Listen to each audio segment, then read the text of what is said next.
Assalamualaikum warahmatullahi wabarakatuh. Perkenalkan, nama saya Vera Citra Dewi. Saya berasal dari program studi PG PAUD. Saya akan menyajikan mata kuliah Psikologi Perkembangan Anak Usia Dini yang berjudul Perkembangan Emosi Anak dan Cara Orang Tua Mendampinginya. Yuk kita simak bersama. Emosi adalah perasaan yang wajar dialami oleh setiap manusia, termasuk anak-anak.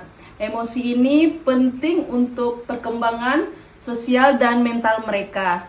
Pada usia PAUD, anak-anak mulai belajar mengenali dan mengungkapkan emosi mereka. Ada beberapa tahapan yang perlu ayah bunda ketahui.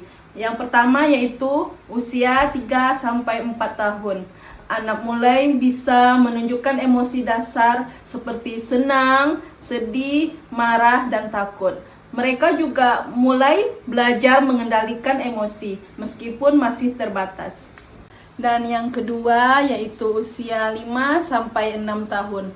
Anak semakin memahami emosi yang lebih kompleks seperti malu, bangga, dan kecewa.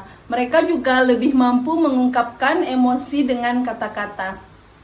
Penting bagi kita untuk memahami bahwa setiap anak itu unik. Perkembangan emosi mereka bisa berbeda-beda. Jangan membandingkan anak kita dengan anak yang lainnya. Lalu, bagaimana cara kita mendampingi anak dalam perkembangan emosinya? Yang pertama yaitu kenali dan validasi emosi anak. Saat anak merasa sedih atau marah, jangan langsung menyuruh mereka berhenti. Dengarkan, pahami, dan akui perasaan mereka. Misalnya, ibu tahu kamu sedih karena mainanmu rusak. Yang kedua yaitu ajarkan cara mengelola emosi.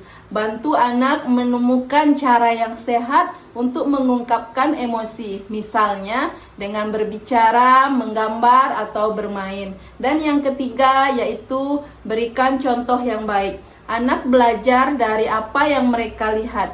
Tunjukkan pada mereka bagaimana kita mengelola emosi kita sendiri dengan baik. Dan yang keempat yaitu ciptakan lingkungan yang aman dan nyaman.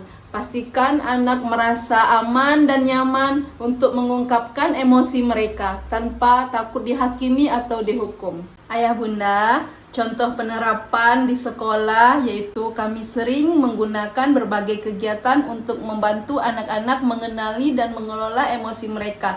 Misalnya, yang pertama yaitu bermain peran. Anak-anak bermain peran menjadi berbagai karakter dengan emosi yang berbeda-beda. Yang kedua yaitu bercerita. Kami membacakan cerita yang mengandung pesan tentang emosi dan bagaimana cara mengatasinya. Dan yang ketiga yaitu menggambar atau mewarnai.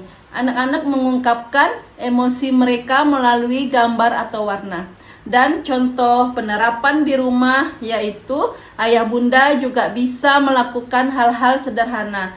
Yang pertama yaitu membaca buku bersama, pilih buku yang membahas tentang emosi. Dan yang kedua, bermain permainan yang melatih emosi. Misalnya tebak ekspresi wajah. Dan yang ketiga yaitu berdiskusi tentang perasaan. Ajak anak berbicara tentang apa yang mereka rasakan setiap harinya. Ayah bunda, mendampingi anak dalam perkembangan emosinya memang membutuhkan kesabaran dan pengertian. Tapi percayalah, investasi ini akan sangat berharga untuk masa depan mereka. Semoga video ini bermanfaat. Sampai jumpa di video berikutnya. Wassalamualaikum warahmatullahi wabarakatuh. Bye-bye.